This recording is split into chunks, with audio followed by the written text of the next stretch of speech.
पूर्वीच्या कालावधीमध्ये दवा पाणी वगैरे काही नव्हतं, झाडपाल्याची दवा वगैरे करायची. त्या ठिकाणी तो गाळ झाला तो म्हटला, मालक मला काय उठतंय ना, आणि मी काही पाणी पाजलं नाही. पण तो मालक निर्दयी होता, त्याने चाबूक घेतला, रुग्ण घेतलं, एवढं मारलं एवढं मारलं एवढं मारलं एवढं मारलं. यमाचं सांगते बरं का मी किती मारतो यम. त्याला सौच्या ओपर्यंत मारलं, कळतं ना. आणि नंतर का तो घाण केली म्हणून परत मारलं. त्याचं नाव आहे, कळतं ना.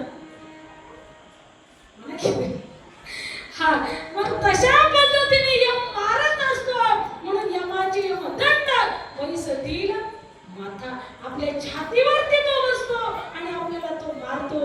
यमाची यमदंड वैसतील माथा. मग नामदेवराय प्रश्न करतात, तेव्हा तुझं रक्षिता कोण आहे, तुझं रक्षण करणारा त्यावेळेस कोण येणार.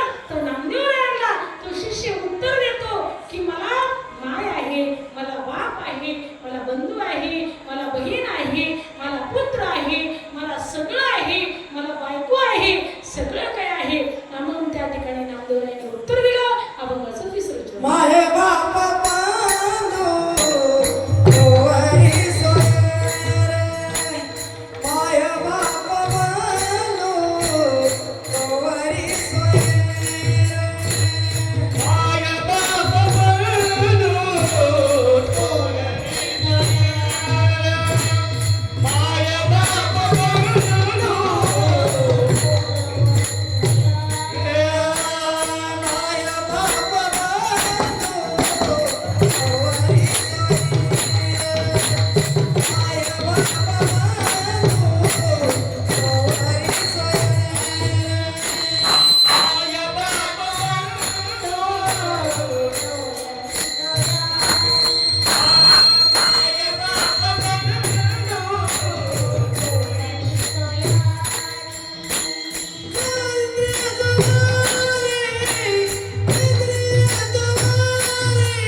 मी जगणार नाही, मी मरणार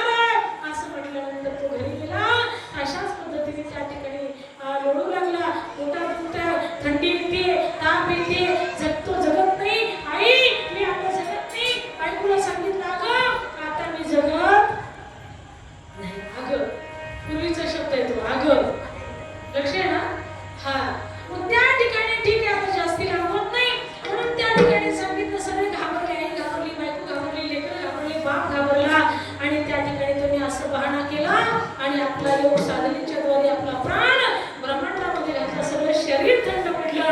मग त्या ठिकाणी हा करता करता ही बातमीकडे गेले शेठजी गेले म्हटले. मग त्या ठिकाणी हा नामदेवरायांना कळलं. कळल्याच्या नंतर नामदेवराय गोस्तर हजारो लाखो लोक जमले होते. शेठजी गेले क्या भरोसा है इस जिंदगी का, साथ देती नहीं किसी का, क्या भरोसा है इस जिंदगी का, श्वास रुक जाए चलते चलते, क्षमा बुझ जाए चलते चलते, दम निकल जाएगा रोशनी का, क्या भरोसा है इस जिंदगी का, क्या भरोसा है इस जिंदगी का.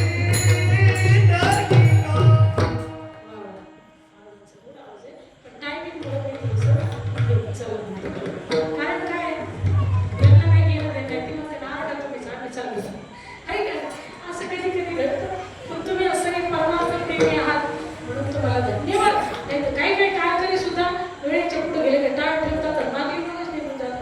तसं होऊ नये त्याची काळजी घेण्याची मी काळजी घेते. म्हणून तुम्हाला त्या ठिकाणी खूप गोड आहे म्हणायला. तुमचा आवाजही छान आहे. शेवटची चला आपण खुर्शीला देऊ म्हणून त्या ठिकाणी थोडीशी गडबड करूया. तेव्हा ठीक आहे. म्हणून महाराज सांगतात श्वास रुक जाए चलते चलते, क्षमा बुझ जाए चलते चलते, दम निकल जाएगा रोशनी का, क्या भरोसा है इस जिंदगी. जिंदगीचा भरोसा नाही. जिंदगी एक किराए का घर है, एक ना एक दिन बदलना पड़ेगा. मौत जब तुझको आवाज देगी, घर से बाहर निकलना पड़ेगा.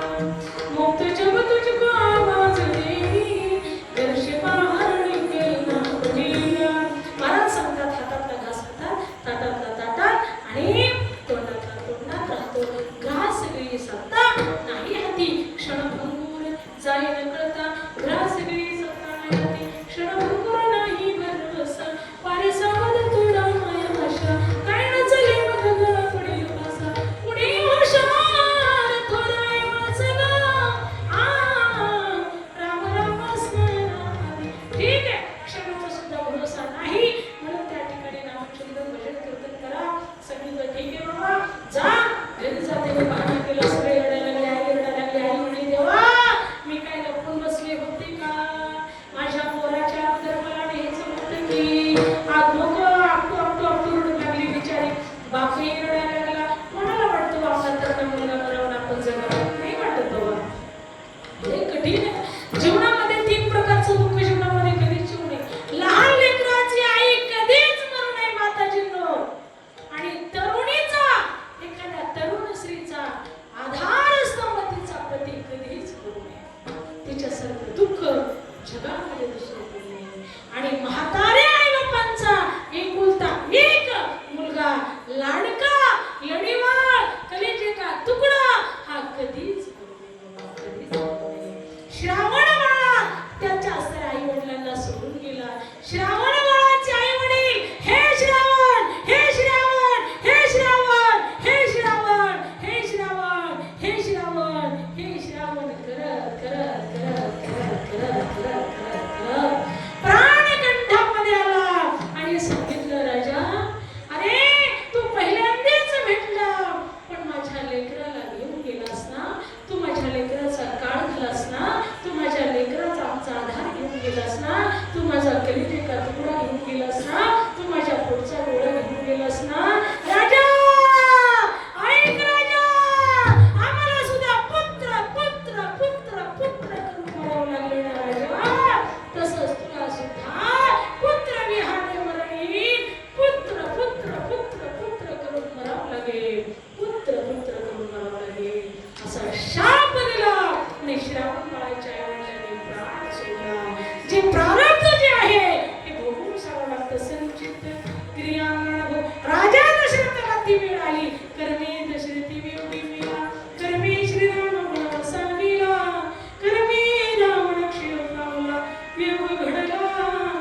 असतो, स्वतःचं वावर ऐकत असतो, पण मुलाचं शिक्षण पूर्ण करत असतो.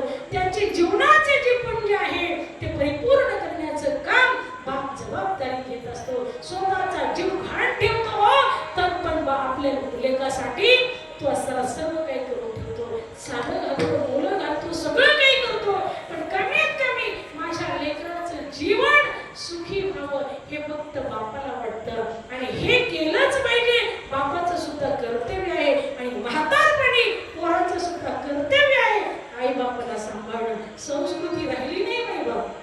हा, काही काही लोक सुशिक्षित असतात, 5-5 लाख रुपये पगार महिन्याला घेतात, पण घरात कुत्री असतात. आई बाप कुठे म्हटलं तर ते म्हणतात ते वृद्धाश्रमामध्ये सोडले, त्यांना इथं फॅनची हवा जमत नाही म्हणून खुल्या हवेमध्ये सोडले. हे नकोय व्हायला. हे छत्रपतीचा महाराष्ट्र आहे, हे नकोय व्हायला. हे साधू संतांचा महाराष्ट्र आहे, ज्ञानोबा तुकोबा यांची भूमी आहे. म्हणून महासंतात मार्ग लावून गेले आधी दयानिधी संत पुढे.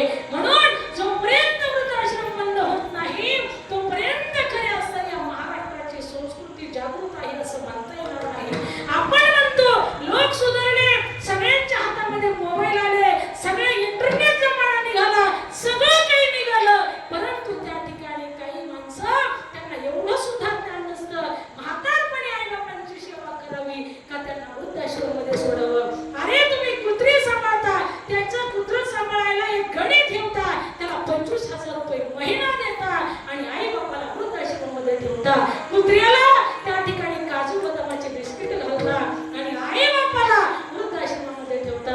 जेवढा कुत्र्याला तुम्ही खर्च केला ना त्याच्यापेक्षा 4नेच आई बापाला खर्च करा. महाराज कुत्र्याला किती खर्च करा, एक दिवस चावा काढल्याशिवाय राहणार नाही. आई बापाची थोडी सेवा करा, मरताना आशीर्वाद दिल्याशिवाय राहणार नाही. म्हणून मातृदेव भव, पितृदेव भव, आचार्य देव भव, अतिथी देव भव, देवतेच्या गुरु प्राप्त पूर्ण संचमाचे ब्रह्मचारी नाही संत शांत पहुंचते सगळं तीर्थाचे घरे. जे का माता पितरी त्या शरीराशी शरीर लोण कीजे. आई बापांच्या डोळ्यामध्ये कधी पाणी येऊ देऊ नका. जो पांडुरंग तुम्हाला आशीर्वाद त्याचा कधी लागणार नाही, पण आई बापाने आशीर्वाद दिलेला लागल्याशिवाय राहणार नाही. आई बापाने शाप दिलेला लागल्याशिवाय राहणार नाही. आई बापाचा अंतकरण तळतळू नका. ही तळतळणे मी तुमच्याकडे सांगते. म्हणून महाराज सांगतात आईचं आणि बापाचं लेकरासाठी काय केलं नसतं बाबा, जीव द्यायला सुद्धा मागं घेतलेलं नसतं. कदाचित लेकरावरती लेकरावरती संकट आलं तर ते आई आणि बाप स्वतः ढाल होऊन पुढे जातात आणि आपल्या लेकराला मागे सरत असतात. म्हणून आईचं आणि बापाचं फार प्रेम आहे महाराज. जीवनातली आई निघून गेली, तुमच्या मायेचा सागर आटला, कोणी तुमच्या डोक्यावर हात फिरवणार नाही.